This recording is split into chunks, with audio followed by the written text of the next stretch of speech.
Hello, Internet. How's it going? Hello! Welcome to Puzzles! How do they work? Well, Puzzle, puzzle, puzzle. we're gonna Not figure. by. Sorry, go ahead, Josh. Well, we'll figure it out today together, or maybe we already know. But welcome to our digital panel. Usually, we do this kind of panel in person, a little bit more interactive and all that jazz. But today, we'll try to do what we can digitally. I'm We are socially distanced. Yes, Yes, we are. very socially distanced. Very distanced. Um, for if you don't know who we are Geekspective. We are a podcast network and a streaming network as well. We tell RPG stories and other kinds of geeky subjects, and we like to be silly and creative in the long run. There's a whole bunch of friends hanging out. I'm Josh Long. You can find me on Twitter at EvilDMJosh, and I'll let the other two introduce themselves. Yeah. Hi, I'm Amber. You can find me on Twitter at Rocket Orca. Uh, I am here only to be telling the anecdotes of a person who doesn't do well with puzzles. So that's the perspective I bring. Hi, I'm Dave. If you want me on Twitter, it's at Steady Minotaur. I'm not sure why I'm here. I'm just here for the free Moral punch, I think. support. Moral support. Yeah, that's right. Moral support and punch. But also, if you would like to find our network on Twitter, it's at Geekspective. Mm-hmm. And you're here where we. See, I plugged that. That's Yeah. Yeah, nice. Good job. Thanks. See, that's why you're here, Dave. You remember this stuff. business. And of course, you can find most of our shows being produced live here on Twitch throughout the week. So let's get into puzzles. How do they work? Well, let's kind of define what puzzles are to begin with. Ideally, puzzles are things that cause or require people to critically think. And they are here to enhance the gameplay and not really detract from it. And one of the things I really want to point out as well is a lot of people may associate a puzzle as an obstacle, but we want to say no, puzzles are not obstacles. Obstacles are usually like things that a group of people or party can overcome by just like strength checks or rolling or like picking a locked door or getting past a trap. In the long run, puzzles are there to engage players and make them kind of critically think about what's going on. Yeah, I would say. One of the sorry, go ahead, Amber. No, I was gonna say it. Probably what you're gonna say too. We're both probably having the same exact idea at the same exact moment. Maybe we'll see. But I was saying that puzzles usually tend to. It's kind of like I think of reboot, like incoming game inside a game, where it's like it's part of the overall experience of playing whatever role playing game you're playing, but it's kind of just like a little mini game inside of that sometimes just kind of takes you a little bit out of the world, not necessarily completely out of the world, but a different type of style of play. Mm-hmm.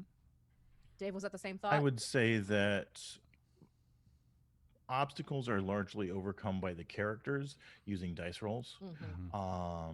And puzzles are usually overcome by the players using either meta knowledge or player knowledge. Mm-hmm. We'll Mm-hmm. definitely get into There are all. exceptions to both of those rules, but as a rule, that's kind of how we look at puzzles and how we define that. Yep. Yeah, and we'll definitely get into some of those topics in this presentation. Also, one of the things I really, really like about puzzles is when the players finally, figure out the puzzle, they have that aha moment, and that's what I die for. It's just like, we've solved the puzzle, and that's what you're. Well, and as a player, I think we have that same aha moment. When we solve that, that is a point where we as a group feel like we have accomplished a very specific thing. Sometimes even more than we would say in a combat against the big boss or whatever, because we solved this as people. Like it wasn't my character who had a big broadsword. It was like Dave and his pickled up brain here that actually solved that thing. And good puzzles use everybody's input, and so it does have that aha moment. And it as good as it is for Josh, it is equally good, if not better, for the players. Mm-hmm. Just answer some stuff in chat. If someone's too quiet, just let me know and I'll bring up the volume. If I'm too quiet, I'll bring myself up a little just in case. And then yes, we are recording this yes. for YouTube. So if you don't catch it all right, let's keep on going. So let's start thinking about people and puzzles and all that jazz. So puzzles in general are really hard. If you're the GM or DM making the puzzles, in the long run, you're like, this is easy, but no, you're the one designing the puzzles. So to Yeah. you, it should be intuitive and like, so you should always assume that the puzzles are much harder than you think they are. Yeah, definitely. Because it's just like, I mean, Josh, again, me being the perspective of Josh thinks this is going to be something Amber gets. I come into game and I'm thinking something completely different, and I don't connect those dots because Josh can obviously see what's going on in his puzzle plan, his mastermind, but I have no freaking idea. And it's also very hard in RPGs to verbally describe puzzles sometimes. So you have to think about like what's in your head, trying to translate into somebody else's head. And we'll talk more about that later. But it's definitely a gotta remember your players are going in literally just don't have no idea. Mm-hmm.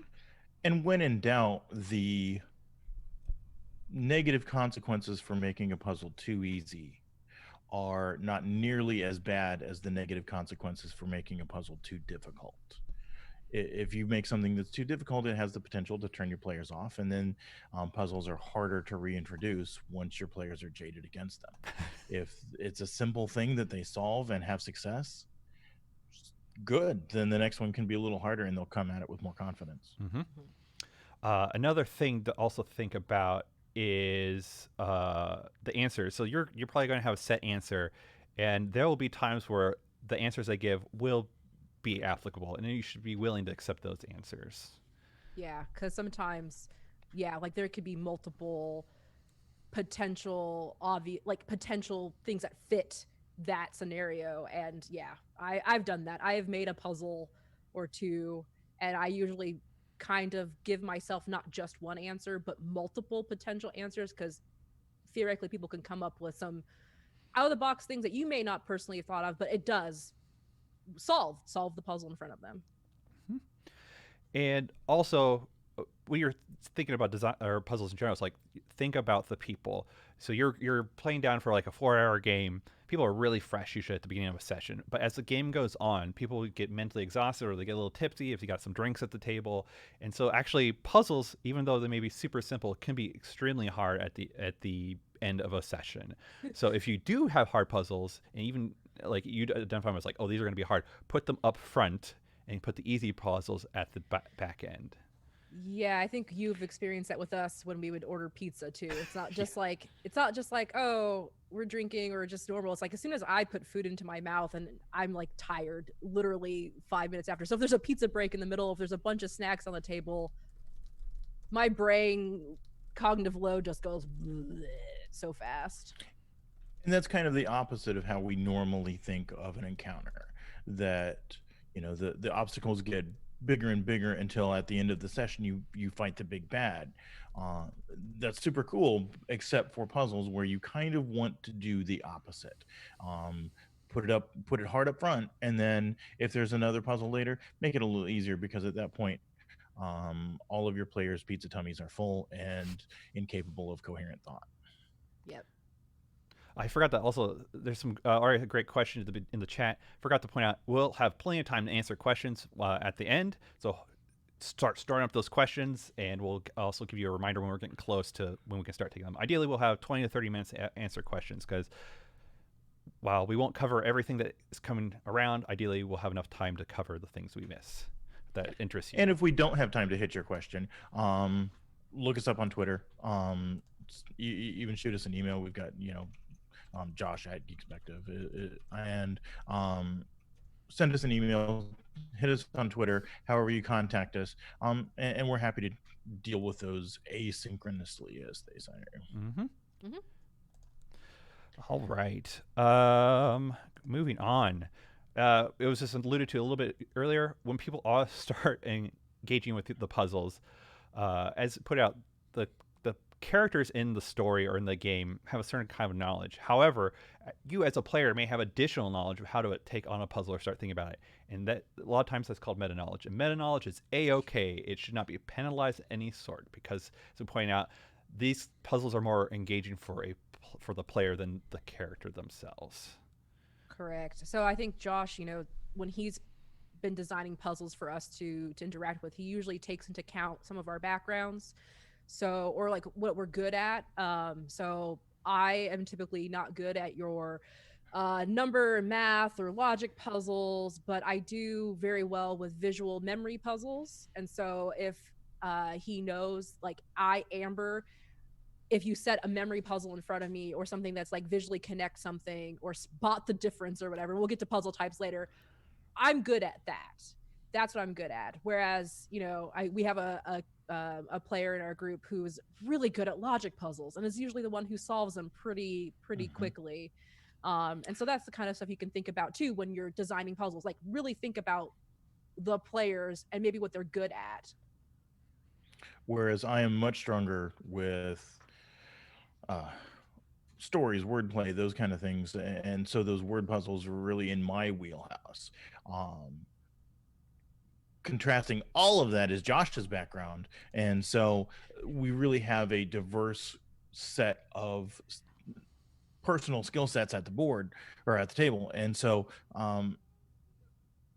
it's an interest. Puzzles are interesting for us because sometimes Amber gets a chance to shine with this puzzle. Sometimes Dave does. Sometimes we all have to kind of crack at it a little bit, and it takes a while. So, but because Josh knows what we're good at, he's able to craft puzzles that include us all, but also don't give us things that we're incapable of putting together. Right. I think of early times when Josh would put puzzles in front of, and it was definitely Josh is an engineer and is a numbers and math person, and there would be times we get a puzzle, I'm like, you made this for you. This is not for any of us right now. And you could tell. And so it's like, I think over time he's learned that what's engaging for him obviously isn't engaging for everybody at the table, and he's learned to play up and make sure to spotlight the players at the table with puzzles. Mm-hmm. So now we're starting to take into consideration, the people at the table. Let's start thinking of like the inspiration for puzzles, right?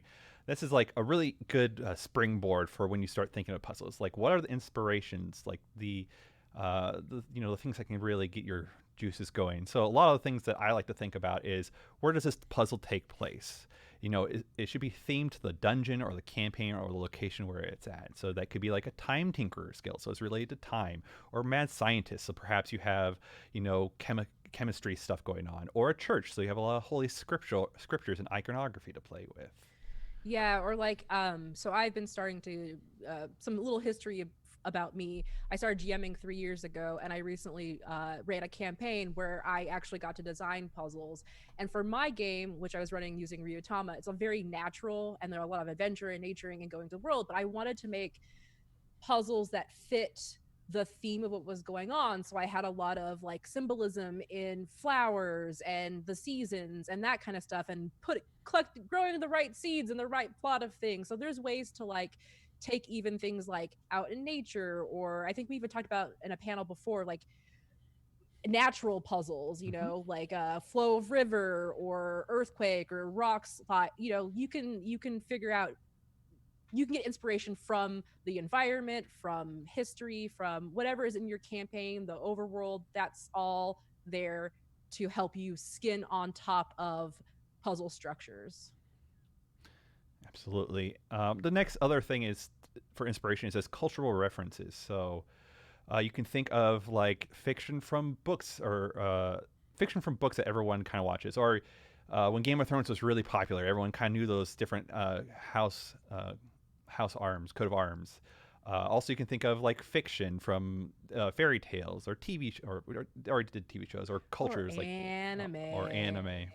That's Yeah, these me. two anime nerds are knee deep in it, and I'm not, and so they make these references, and I'm like, well, I don't know, it's a thing.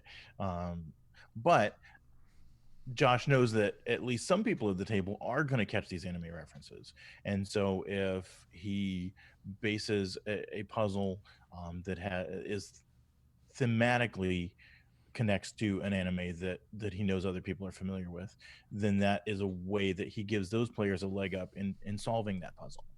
Yep. If he makes it an anime that only he has watched and nobody else in the world has, then that makes it much more difficult for us because we don't know what he's talking about. Yeah. And moving on from just cultural references and literature and stuff is other people's puzzles. We've all played other people's campaigns or one-shots, especially when you go to conventions. You will run into other people's puzzles. Go to conventions? Ideally. Never heard of such a thing. A convention. Back in the before times. That's right. Ah, the before times, yes. My grandpappy told me about the before times. They were grand. But you know what? A lot of things aren't original and people steal from each other. And so you steal it and then you theme it with whatever going on. And boom, you got your own puzzle. Yeah, speaking of foreshadowing, we will be giving you examples of puzzles which you yourself can steal. There's no copyright on these things or anybody's puzzle. Feel free to take it, reskin it to your campaign, whatever that may be, and use it. Yep. Yeah, I was gonna say, like, referring to what Josh is saying, is like we are all True Dungeon nerds, and we've played True Dungeon like, how long have we been playing it? Forever. Feels like 10 years. Almost 10 years. Almost 10 years. Yeah. And so a lot of times we go into these True Dungeons and the puzzles are fantastic. They're my favorite. I said I don't like puzzles, but when you can see like the interactive, it's so great. And so it's like those are puzzles that you can then take for yourself and reskin it for your own purposes. Mm-hmm. And then just to kind of to remind you yet again, your own players are skillful in their day jobs or whatever, and trying to think of elements from their jobs or their hobbies or their other interests that you can highlight in puzzles. Always try to keep in mind the people at the table. Or sometimes in the middle of a game, they might drop some stuff. They're like, dang, that's a real good idea. I'm going to save that for later, which is something that has happened with me several times. Mm-hmm. Oh, sure. I mean, you have everybody around the table and they'll say, well, maybe we should put them in order by size. That wasn't what you had in mind, but you're furiously scribbling notes. Oh, yeah, put it in order of size. Yeah, next time we'll know. And so, yeah, your own players going down the wrong path will sometimes be a good inspiration as well. Mm-hmm. Yep. So now that we've kind of talked about inspiration as well, let's go on to you could say the building blocks of puzzles. So we're going to talk about puzzle types, and this is not an exhaustive list. This is just like, the starting blocks, and there's plenty more that we will have not covered that you can think of. But let's get into it. So the first puzzle type that a lot of people come to is wordplay and letter puzzles. A lot of people think of the jumble. You get a whole bunch of letters, and you mix it around, and then you can spell a word. Another thing is you have a whole bunch of words lined up in a row or in a column, and if you take the first letter of each one of those letters, you could spell something. And also, of course, there's a word search. But detect magic. What of these words on this plaque illuminate to give me the next clue? Mm-hmm. I don't know why it turned into an old wizard, but there you go. Exactly. Fun fact: if you jumble the word "open," you can get "nope," and that is we'll talk about it in a minute. But that's a real red herring, and something that once your players glom onto the wrong answer, it's hard to get them off track and back towards where they need to be going. Yep. Exactly. The next puzzle type is physical puzzles.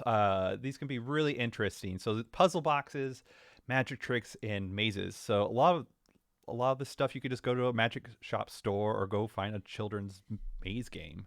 Yeah, I mean, my experience with this was really cool. I was at a little B&B breakfast D&D kind of thing, and we were playing Dread, the Jenga tower game, and no dice rolls, just pulling the Jenga towers for outcomes.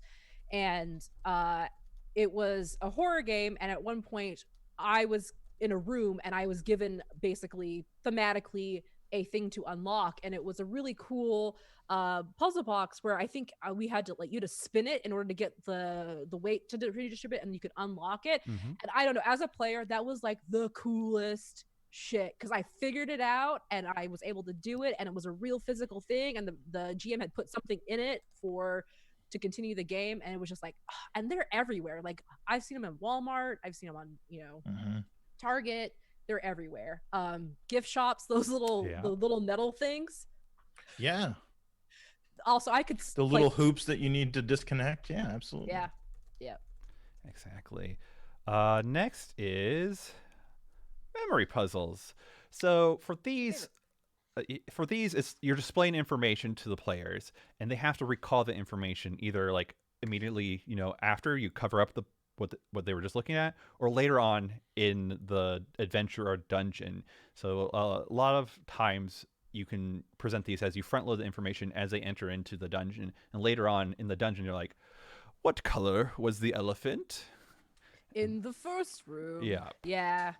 I really like these kinds of puzzles because it's one of those things where it's like I like discovering things in area. So if I get notified of a thing, and that's really good for your player who is a note taker, and I'm a note taker, so like having that kind of stuff is also really nice. Another level of engagement, even if you know somebody at your table loves taking notes, give them these little memory drop clues as they go throughout the area. Or if they aren't a note taker, write it down yourself. Yeah. And say, hey, this is the rune you find in the room. Hand it to somebody. They won't forget that they have a physical piece of paper, even if it comes up a month later, and be like, oh, put the runes in order, and it will be the physical items will help them remember, as opposed to trying to conjure it from memory. mm-hmm. The next puzzle type, logic puzzles. So you may remember these from elementary or middle school, where, as you can see, there's this giant grid that gets produced, and these can be very taxing on players from a time perspective. As you can see here, there is 1, 2, 3, 4, 5, 6 elements, so 6 by 6 by 6, and that's a lot. That can take a while. So if you're listening or can't see that very clear, or I'm not sure what a logic puzzle is, there's probably a time in your life potentially where you were in school and they said, Jenny has 3 apples and Frederick has 2 pears, and such Allison is carrying a shovel. Who has the fork? Like, that's the kind of puzzle. And I hate it because, again, like every time you add an element, it just becomes more and more bogged down. And oh my God, my brain. Like at some point, I think we had a time where it was like you had what element? How many elements was it, Josh? I had 8 by 8 by 8 by 8. Oh, Chris figured it out. Chris, that was he did figure it out. That he's the player I referred to earlier who is good at logic puzzles. But we literally spent like an hour and a half. And by like minute 20, I was checked out. I was just like, when's the pizza getting here? Because I can't do this. Can I smash the door instead of trying to solve the puzzle? Yes. We'll talk about that in a little bit. Yeah, that's the point where I'm like, all right, fireball everything. I need to get out of here. I need to get out of here. Let's leave the dungeon and go become fishmongers. I am very impressed by people who enjoy logic. I wish I could get it, but my brain can't hold that much information in my head. And so I think it's a very cool puzzle, and there are people that is very appropriate for. Mm-hmm. And if you have those people at your table, give it to them. It's their time to shine. And I will be right there going, whoa, good job. Yeah, you're When's the pizza get here? And then where's the pizza? Chat, you're so funny. So the next type is riddles, and I really love riddles. And you know what? So we went to that inspiration earlier, right? Of like, whatever your theme is, go your theme, children's riddles, and Google will produce so much for you. And you would think, oh, children's riddles, that's going to be too easy for my 32 plus group of year-old players or whatever. Nope. Absolutely not. No. Go for it. Anyway, sorry to interrupt you, Josh. Oh, Dave. Oh, Dave. No, sorry. it's just that, I mean, those children's riddles may seem too easy, but you know, as an old guy with advanced degrees, I've maybe never been happier in my life than when like I solved this child's riddle like at 10:30 at night to open the door. It was just like, oh my God, I'm the smartest boy in the world. And again, you're looking for that aha moment. You're not trying to trick your players. You're not trying to outsmart them. That's easy. But that's a terrible game. We've all been in those kind of games. You want that aha moment. You want them to be able to solve it. So making riddles that are solvable, and again, be open to alternative answers if they come up with something that fits. But that gives the table success. That leads to a happier game and a better gaming group, which is kind of Yeah. what we're all looking for. Mm-hmm. I mean, what it's so funny because I put this PowerPoint together, and the example I have is why did the girl sit on the clock? Josh had made Talking Again children's riddles. He had a guild, Time Tinkerers Guild. There was a section we got to it where it was like 12 children's riddles evolved around time. And I can tell you that happened like 6 years ago. And to this day, I am still just so proud of us for getting all 12 of those riddles. It was a grueling. I mean, we 30 did end up minutes. taking some damage because we didn't get them on the first. Yeah, there were several of them that we didn't get, but when we did, it felt like, yeah, kings of the world kind of situation. Yeah. Absolutely. So, one thing though to be aware of is red herrings. Oh, yeah. So, red herrings are false clues that are meant to distract your players from the true solution to the puzzles. And I want to point out, use extreme caution when using red herrings because it will exponentially make the puzzle harder. Right. I think we've been doing this puzzle panel for probably 3-4 years now. Yeah. And the example I kind of bring up is I was listening to The Adventure Zone. I'll just say it. Yeah, I was listening to The Adventure Zone. And Griffin is a great storyteller. I think he does an amazing job. And there was a part where he was describing something that was going on in the background where it was like something was changing its shape. So it was like chair, it turns into a chair, it turns into a dresser drawer, it turns into a mirror. And immediately Travis is like writing down and Griffin's like, no. Don't, that's not important. That's not important. And Travis is like, I don't care. You're telling it to me. You're telling to me, so it must be important. Evil GM, nefarious GM, I don't trust you. And so it's like that's the kind of situation where you want to be careful. It was funny to hear that on an actual playing out because I think Josh has done that to us A couple times. couple times. At least once, for sure. And it's like, you listen to the GM and he's like, no, don't worry about it. Or you didn't even say it. It was just like we were pulling a bunch of levers that didn't do anything. But because there were levers that can move, and so we ended up spending too much time on levers or too much time, writing down the order of furniture that was appearing in a room, And so do you really want to introduce that to your game? I mean, you could, because it could be funny and you plan for it, but if it's going to be frustrating to your players or just detract from the experience, be very careful what you do with red herrings. Right. Because even something as simple as you have 6 things you need to place in order, but you place a 7th in the room as a red herring to throw off. That exponentially makes that a harder puzzle to solve because people are trying to find the 7th slot that this thing goes into. And if it doesn't exist, then again, talking about trying to trick your players, that's not what we want to do. Right. Make something that's straightforward, challenging, but able to be solved. And so if you're going to use a red herring, make it all but obvious what that is, and know that you've got a group of people who are capable of solving fairly difficult puzzles, because that even takes a simple puzzle and makes it a lot harder. All right, so we covered a good amount of types, and we need to go a little bit faster so we can get to your questions. So let's start talking about executing on the puzzle. You designed it, you thought about your players, you've taken some of these elements, and now it's time your players have engaged into the puzzle. The cube has come down, and you're in it. In the game. So first of all, hints. Hints are A-OK, because they may have meta knowledge, they may have other things going on, but they still can't quite get what's supposed to be going on here.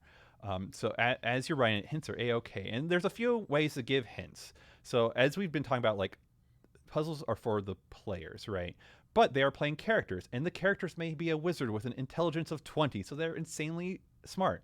So you can have the players, or that wizard player, roll intelligence. And if they roll high enough, you give them a hint. Right. Another thing, Josh has been, playing with our group for, 10 plus years. There's always usually somebody at the table who starts to go down the right path, but maybe are quiet, or the rest of the group's not really paying attention because they're too busy doing it. As a GM, if you start to notice that, and it's my brother usually. My brother is usually the one who's like, it should be X. And then we're all like, over here. Right. You as a GM can say, oh, hey, so-and-so, I heard, why don't you say that again to the group? You know? And that could be a hint as well. Because that person already is on the track, so you might as well, you're just reinforcing. Yes, you are there. Keep going. Another way to leave a hint is to like physically leave a hint. Sometimes, I mean, just like the rest of us who leave a computer password under the keyboard, people in a fantasy world can do that. Whatever your fantasy equivalent of a keyboard and whatever your fantasy equivalent of a note is, you can absolutely do that. If players are really stumped and you need to hide a something that points them in the right direction, whatever that may be. Maybe one of the chairs is marked with number 1 and oh, well, yeah, that's how, that is fine if it pushes them to the right solution. And especially if they're struggling, if you feel like this thing is dead in the water and they don't know how to proceed, that's exactly the time to drop a hint and to give them a little nudge. Yep. Another thing is, so while they're all discussing, I like to sometimes be like, oh, well, you guys were talking about this kind of topic. Perhaps you should think about this topic some more. And just straight up, like, you're kind of out of game saying, think about this, because you already kind of talked about it as a group. And I think that would be a proper, reference to go with. Another thing I've done too is try to narratively give hints. Like if they are toying with something that's not wrong, but they're starting to do something, detect magic's great. But also just like, oh, as you get closer, you notice that the air gets cooler, or, like a hot and cold kind of game. You could do it with the elements in the environment. The rocks start to crumble here, or the vase wobbles a little bit. You can add that. So it doesn't feel like you're just as a player giving it. You can make it still feel storytelling immersive. So there's a saying that I say about puzzles. There's an easy way and there's a hard way. And literally, Josh always, every time I hear him say that, I'm like, yeah, I'm going to take the goddamn hard way. I'm going to bust this. No, I don't want to do your easy way. I choose the hard way. Right. No.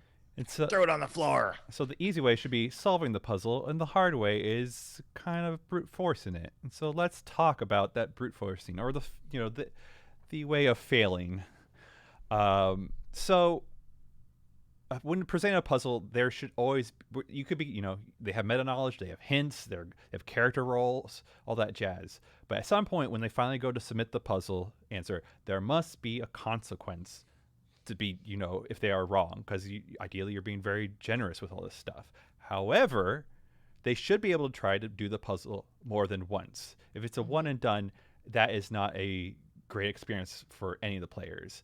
So it puts a little bit of twist on what the consequence may be, but you really need those kinds of experiences. And also, when they do solve the puzzle, there should be no consequences. They did it. They did the easy way. They figured it out. Keep on going. Right. So this is just harkening back to what we said at the beginning, where puzzles shouldn't be obstacles for proceeding forward into a game.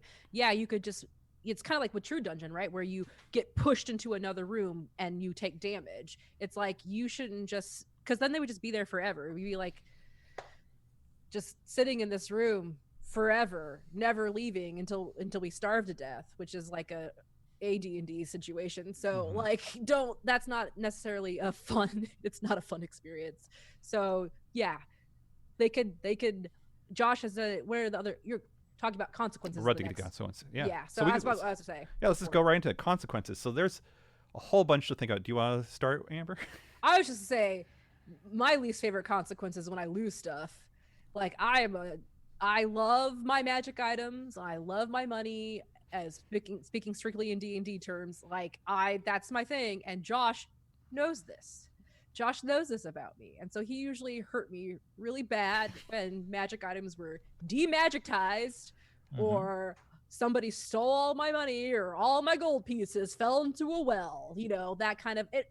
That is a consequence. It might not be physical damage, which is a thing you can also do, but ow. My magics. That's right. So there's some other things. So even outside D&D, if you're playing like Apocalypse World games, you could allude to the big boss gaining power while they're answering the wrong thing. Or advancing clocks, if you're in Blades in the Dark or Forged in the Dark and also Apocalypse World. Another interesting thing that it will elongate the puzzle encounter, though, is to have combat occur. So they're trying to fight off this stuff while still trying to figure out the puzzle that they got wrong. Or you can also hear this is one thing I've done a little bit is they get less treasure because they can hear the dripping of acid on the other side of the door. Melting all my precious gold. Yes. And sometimes those consequences depend on your party. Like Mhm. Amber said, there are certain players that are probably low on hit points, so having the Kool-Aid Man burst through the door or burst through the wall and fight them is a bad consequence. For others, they love that magic, and so losing items is a terrible consequence. If your players are giving honest work at your puzzle and really trying to solve it and they do something wrong, maybe that's a smaller consequence. If they decide, forget this, I'm not even going to mess with this puzzle, we're just going to break down the door, that's a big consequence that hurts, because next time you throw a puzzle at them, they'll be like, oh yeah, I remember last time we messed this up really bad and I lost all my items. Let's try to solve the puzzle this time. Right. Yeah. Yep. But regardless, so all these consequences we're talking about, and me saying they should be able to retry. At some point, you need to move on. So Right. it's an internal measure, or you can maybe say they get 3 tries or something. But at some point, they need to move on because, i.e., this puzzle is not an obstacle. It should be something for the players. And at some point, we are done with this puzzle, either through solving or so many failures, and it's time to continue with the game. So we've talked about people. We've talked about the types of puzzles, how to execute on the puzzles, still think about people and consequences. Now let's start getting into rock hard examples. So one of the things that you'll note in these examples is I'm taking blocks of puzzle types and building on top of each other. And the more you build with these blocks, the harder the puzzle will get. So let's get into it. Yep. First one is the inspiration is open sesame. So inspiration is just the phrase open sesame. Most people, at least in Western culture, know of the term open sesame. So I took that, and the layers of puzzles that I'm looking at is there's a locked door with multiple keyholes. And there are minions amongst the room that are holding parchments or keys with parchments on them. And they all have letters, MSSEAE. And so you can take ideally those minions are statues initially, so you take the keys off of the statues and they hopefully will decode it and put SESAME, so you got their jumble, into the right order in the keyholes. And then though they have to say open sesame, so that's Right. another layer of like a cultural reference. And if they do any of that wrong, those statues become animated and now they have to start fighting the minions. Right. And so a couple things here too is one, Josh stole this puzzle, Mhm. right? This came from somebody else, Yep. another game that he experienced. So there's that. So he took it from somebody else. And then it's really easy to scale up and scale down, right? Like maybe they don't have to actually say open sesame, depending on. And then maybe instead of the, statues come to life, it's, something else. It's you can easily start to layer things, Yeah. or yeah. Yeah, you can start taking these blocks away. So pretty much all these blocks that I've listed, you can start taking them away and thus making the puzzle easier. Yep. Next one is Billy Goat's Gruff. So the inspiration is the fairy tale Billy Goat's Gruff. And so how this is presented is there is an ice bridge and with sublimation, so you can't really see across the bridge. However, they can kind of do some checks to be like, oh, there's a troll at the end of the bridge. And they see where they're at their landing of the bridge. There are 3 different size goat statues. However, they are stone, and ideally you want the goats to cross, from smallest to largest. And so I load in the spell Stone the Flesh earlier in the dungeon or in another part of the dungeon, depending on how it's configured. And so that's that knowledge up, front loaded into the dungeon. So they have to remember they have this spell, the scroll spell, and so thus they can cast Stone the Flesh from smallest to largest, and thus can beat the troll at the end. If they screw up any of the order or they destroy the statues, which is what happens usually, They must fight the troll. Who did that? I didn't do that. I didn't do that because Yeah. I was in this game and we actually did Stone to Flesh and we were super excited about it. It was definitely that aha moment where we're like, oh, what do we do here? And then remembering that we have again notes. We picked up a scroll earlier on that was Stone to Flesh. We still make references to that today. That was like 12 years ago. Mm-hmm. And the final example is the Stone Gallery. So this one, I really want to tell a story about Moxbury, the giant city that we play in for Tales from Moxbury, one of the streams we do. And so I was just like, all right, I want to just tell you about all the history of this, And I layered in hidden amongst all the descriptions of all these scenes they're seeing. So there's a description on the wall, and you turn around and you see a scene of statues depicting what's going on in the words. And so if they did detect magic, they notice some of the letters in the description are illuminate. So they have a jumble of letters that they must unjumble, right? And so they unjumble it into idioms like beauty. So as you see, the beholder with the arrow in its eye. So beauty is in the eye of the beholder. So thus, they must take the arrow out of the beholder. And if they touch anything wrong in any of these statues, the statues come to life. They must fight it. They defeat it, and they have the item that they were supposed to touch.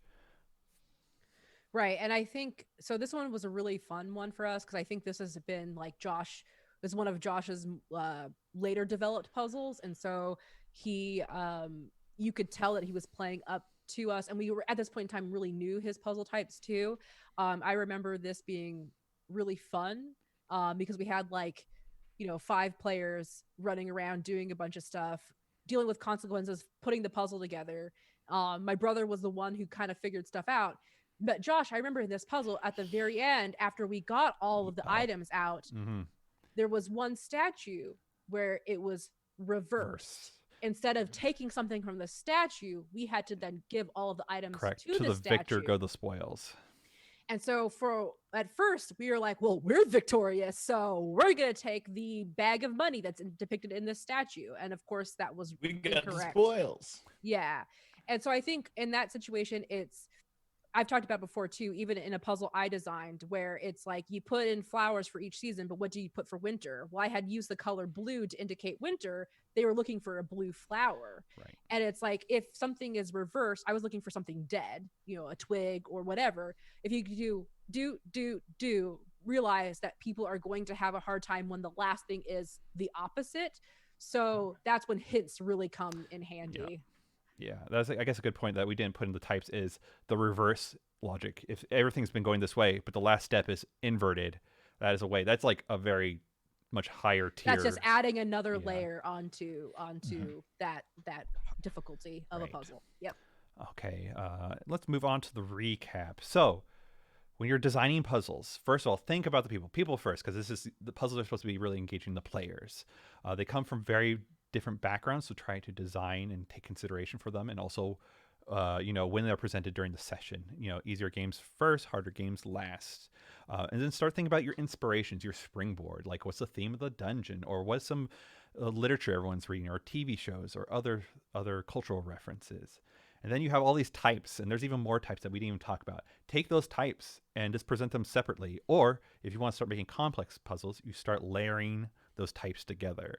And once you actually start to executing, feel free, or meta knowledge is a-okay. Feel free to give hints in whatever way possible. But however, when they do fail, there does need to be a consequence. But they should be able to also fail multiple times before moving on. And I think that's it. Yeah, I think so. Cool. Absolutely. I've been gathering questions as people have, and I put it into a notepad. So I can, if you have questions, go ahead. You can start putting them into chat. We do have 15 minutes until my next panel, so we'll try to answer as much as we can right now. So the first one I got was from Matthias. Sorry if I'm going to butcher your guys' names, your handles, GUAX, which is more interesting? Puzzle with multiple outcomes, or placing a puzzle in a position that is not a key moment in the adventure? So I was thinking about this. I think I don't know if it's necessarily interesting. I think I wouldn't want to put a puzzle. Do you think putting puzzles in not a key moment, like I'm talking to you three, or you two? Wow, I can't count. Like, So I think you put puzzles in non-critical areas for bonuses. So if you think of like Dungeons and Yeah. Dragons tourney games you usually play at cons, you put the puzzles for like that bonus treasure that really push you over. But it's just optional. You could just keep on going. I think that's really where it shines. It is an optional thing to engage with, but they should get a bonus if they engage with it right. There should be something really good at the end. right. Next. Yeah, next question. Lord Eyebrow. Any good recommendations for alternatives for physical puzzles, websites, etc., given that the majority of games have moved online, so you may not be able to hand your player a physical item? Good question, because I don't really know. Someone did mention right after that tabletop simulator. Pretty much you have a physical thing there. Tabletop Simulator is a game you can get on Steam or wherever you get video games for like sometimes they go for $10 or whatever, and you can actually put physical props like it's a physical table. Beyond that, the closest I could think of is like if you're a programmer like me, you could make a program and have interactive stuff. Absolutely. Yeah. That's a big investment, but that's a way to do it. Yeah, I think I will. I also should think about this. You could just include a PDF with, with whatever kind of, word search or just a maze, and have them print that out at game time and solve it at the table. Sure, yeah, absolutely, that works too. Okay, we'll keep going. Winter Bunny 13 says, "My players assume everything is super important already. Wait, nope, that's not the right thing. Sorry." Nope, that wasn't a question. That was a statement. All right.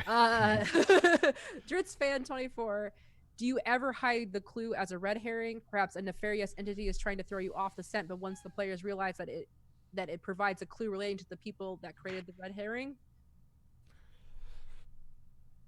I don't think I have, because that sounds... I would caution against it as a player, just because. Your cat? Yeah, my cat says hi, everybody. I would caution against it as a player, just because, again, those red herrings are difficult. If it is clearly marked, it is marked with the smoking sigil of the demon lord or whatever, then it becomes an interesting piece to interact with, and your players are probably going to figure out pretty quickly that it is a red herring, and that's okay. That gives a way to establish that demon lord as the big bad, and for your players to know what not to do. That's almost like a reverse hint at that point. Yeah. Haven Lenny, man, I can't talk. Haven Lenny. I've seen GMs talk about making puzzles without answers and then just letting the players have at it until they stumble upon onto an answer the GM feels is good. How do you feel about that school of thought? That sounds great. I think that would be fun. I think depending on where you are in the time of your until you session, need to give a hint. Yeah. Oh, that's true. Yeah. If you need to give a hint, then that's going to be real rough. I personally like to prep all my puzzles, so I've never done what you've just asked about, but I could definitely see it happening. But I think it'd be like something that you have to like latch on to really quickly. You can't let that puzzle linger. Mm-hmm. Yeah. I mean, and it could be something very open-ended, like draw a pretty picture that appeases the nature spirits or whatever. Mm-hmm. I could see something like that as not quite a puzzle to unravel in that way, but something very open-ended, a creative type thing. Right. I think somebody did bring up in chat to this. It's like it really depends also on your skill and creativity of your players and GM. I would not do this with a group of people who aren't good at improvising, or just I haven't really bolstered that skill yet, or have a hard time like. I mean, it's just the thing, right? Like sometimes, and it also could be a night where you just have a hard time because you had a bad day or whatever. Mm-hmm. For me, I'm like Josh. I like to have a little bit of prep, but I kind of leave mine open-ended. Here's an idea of what I think could be, but I like it when a player does surprise me with something I hadn't thought of. And I usually will accept that because it's like, oh wow, that's really cool. That works perfectly. Yes. I mean, I don't say it like that, but Okay. Presented like, I never thought of it that way. I never thought. No, I knew that all along. That's exactly what I planned. Did you get Volusia's question that was right above? I'll get it. Go ahead. Can you talk about tips and strategies to work puzzles into a competent encounter? Oh. Do you want me to? Yeah, go for it, Josh. You're the one who has most experience with it. Yeah, so I think these can be like the most super dynamic, really interesting things, but they're very hard to execute on. So there's a couple of ways of doing it. Of one is like you're just presenting the puzzle, and then you're timing it, and then the combat starts happening while they're trying to solve the puzzle. The one of the puzzles I did with combat was like it was statues of hands, and I don't remember if they're holding things or they had symbols on them. It's been a long time, but as soon as they entered in, the hands would activate. So the hands are trying to fight you, but they also have the clues in the things to solve the puzzles while it's happening. That's really cool. That was just from season 1, I think, of Evil as the Evil Does. I think I did that to you. Which no longer exists in the world. Okay. And also another way of thinking as well is just like, I think combat's work. And I think, especially if you've got, I'm sorry, go ahead. Go ahead. I was just going to say, especially if you have a player at the table who doesn't have confidence with puzzles, maybe has not done this kind of thing before, to give them something else to do while other people are maybe solving that puzzle can be really beneficial. And like another way is this, like if you time your puzzles, I didn't even talk about that. I've done time puzzles before, like physical time is running while they're trying to figure it out. That escalates things really high. It can be really fun, but very stressful.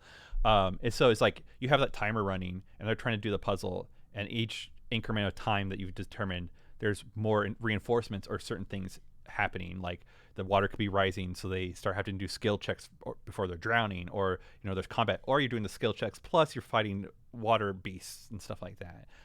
So in real time, the time is going, but they still have to manage all the combat and the like. And that's a very, very hard thing to execute. So use them lightly, I'd say. Yeah. Okay. Next question, we have Yusha Obanjo. I know that context and character matters a lot, but in general, when allowing players to roll intelligence to pass a puzzle, how would you handle the result? For example, would a minor success result in a hint, while a major success would be the character going, "Wait, I know this"? I don't.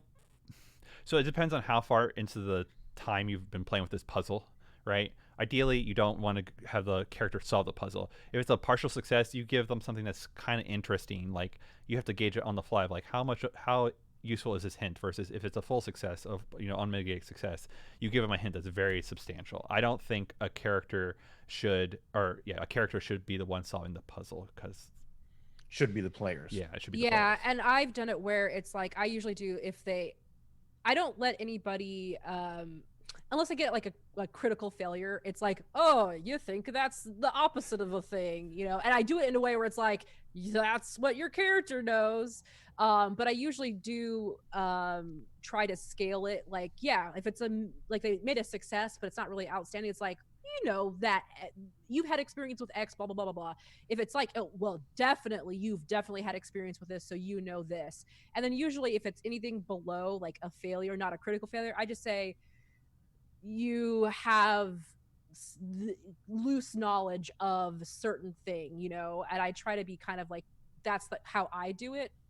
So that's just my experience of that. Okay, we good? Move on. What would Evil Party do? Feelings about single chance puzzles in a dungeon, not specific to making plot progress, but may have been more of a missed opportunity to find treasure or other items. Yeah. I like that. Yeah, that's fine. Yeah. I think that's fine. Just put a little puzzle off to the side. They can choose to engage it or not. If they do, there's a puzzle. If they don't make it, then right. Yeah. I think though, when they fail it, you need to make sure you're wording that failure in a way that knows that it's like, oh, they did it wrong. You're like, you hear just the sploosh and the sizzle of acid, and you're fairly sure you just dissolve some treasure. Perhaps it's time to move on. It's like you need to word it, because otherwise they'll get stuck on it and spend your whole adventure trying to beat in this door that has melted treasure behind it. Right. So Windstorm Huntress, suggestions for players to get better at solving puzzles. Practice small. Yeah, give them very simple puzzles to begin with. Another thing, start with one of those elements that we talked about. It's just a jumble. It's just a some cultural relevance that your player understands. Give them success breeds success. When they get those very simple one element puzzles, up it a little bit, make it a 2-element puzzle next time, and then it goes from there. So it's a process. It isn't like do 15 crossword puzzles by Monday, because that isn't going to work, but rather give them opportunities for success. Go really, really simple, and then gradually build those more, and you'll know when it's time to build them more because your players will be bored with it. They'll be like, oh yeah, it's this, blah blah blah, and you move on. Then you know, okay, cool, my next one needs to be harder. Right. Another thing I forgot to talk about inspiration wise for puzzles, like where to get it from, fucking video games. That too, yeah.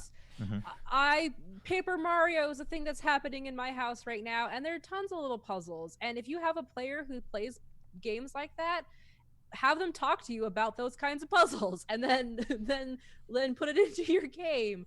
So I think just like everybody said, just building up that skill just by practice is the best way, I think. Got time Citizen for one or two questions. Yeah, so there's so many good questions, Josh. We gotta get to your panel, Amber. I know. For puzzles where an item from earlier in the dungeon is needed to solve the puzzle, a la Zelda, how do you make sure they get that item, or how do you handle situations where they don't get that item?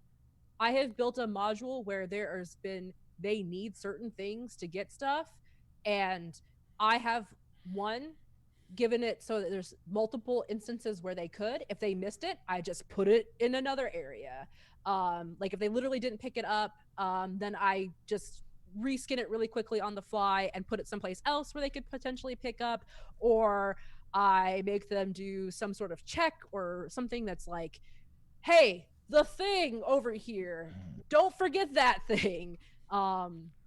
Josh, you want to? Yeah, it becomes the creepy hitchhiker that you see every mile down the road, and it's like, oh, there's that idol again. Boy, sure looks like maybe you should pick that up. Yeah, absolutely. Right. Just make it really obvious that this is an important thing that needs to go with. Right, and so if you can't pre-seed it other places as well, this you pretty much go like, it seems like perhaps you're missing something. Perhaps it was somewhere else along the way, and they know to go. But ideally, also another strategy is to not have a one-way dungeon. Yeah. If they needed the rune from the first room, well, let them go back and get that rune from the first room. Yeah, they could do that too. And if you want to, you could make it. If you want it to be not consequence-free, you could think of something. But honestly, once you go into an area, you should be able to just go back into an area. Right. I think. Yeah. And you don't even. It can just be like, you go back and find the thing. Yeah. I want to do so many of these questions. There's one more that we'll ask. Okay.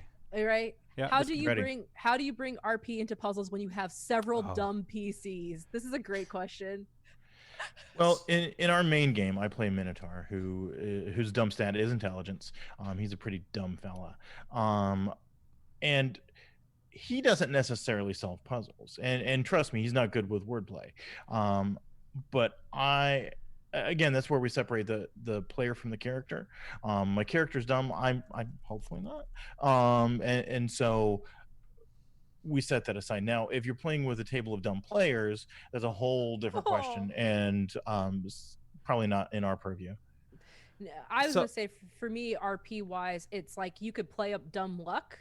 Like, whoops, you just by chance, because you rolled well, like you did this, or divine intervention is another good one. If somebody is a cleric or has a god of sorts that they worship, or if they have an internal pact with somebody, like that's another good way to help kind of narratively make sense your PCs who are not intelligent be able to do stuff. But if you're a bunch of goblins, I don't know. You could just theme your puzzles to their party, their strength, whatever it is. Their lacking of puzzle stuff is like, okay, you have to really theme it in a slightly odd way, but you could theme it towards why their characters would engage with it. What would a goblin do? Yeah, there's a whole bunch of sticks, and there's a pig and a snake. Right. And goblins know about those things, so it would make sense for that goblin to be able to interact with that puzzle in a way that makes sense. Yep. We need to end it now because Amber is going to start her panel. Literally, the stream's going to go designing down. Better character sheets, right? Yes. So go quick. Say who you follow. Josh. Yeah, you can find me at EvilDM Josh. Follow Josh. You can find all this great stuff at geekspective.com and at geekspective and this Twitch channel. Sub if you or follow. Do those things. Yeah. Also follow Rocket Orca on Twitter and every social media. Go to rocketorca.com for all the stuff that I do, and also geekspective.com because I have a million podcasts that are all Geekspective. You're taking away, Dave. Hi, I'm Dave. If you want to follow me, it's at Steady Minotaur on Twitter. If not, like, don't. I don't care. Like, I don't need your approval. Thank you guys for watching us coming to our virtual presentation. It's lovely. We appreciate your support and your interest in the things that we love, because we like to spread the word, and gaming is great, and it's cool that there are a lot of people in this world that love the things we love. Yeah, it's awesome. Okay, bye. See you guys in a Okay, minute. bye.